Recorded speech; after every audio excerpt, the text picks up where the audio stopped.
जैसे 4 ठगी थे, उन्होंने प्लान बनाया कि फलान साहब ने बकरी खरीदी, इस बकरी को हमें हड़प करना है, तो उन्होंने प्रोपेगेंडा वाली पॉलिसी अपनाई।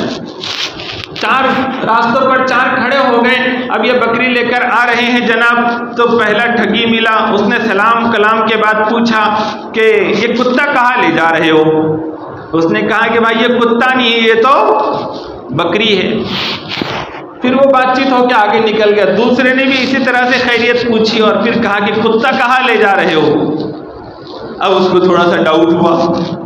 फिर तीसरी जगह फिर यही जुमला उसने सुना, चौथी जगह फिर जुमला सुना। तो गांव में जाते हुए उसको डर महसूस हुआ कि 4 लोगों ने अभी तक मेरी खैरियत पूछ ली, अगर पूरा गांव पूछने लगा इस तरह से तो मैं क्या जवाब दूंगा? मुझे तो बकरी दिखती है लेकिन दूसरों को कुत्ता दिखता है।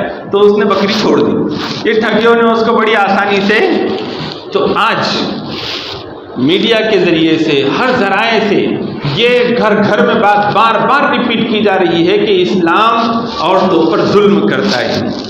और ये हम भी जब सुनते हैं तो बार बार सुनने की वजह से दिल तो कहता है कि ऐसा तो हो नहीं सकता, लेकिन अब दूसरों को तो यही लग रहा है।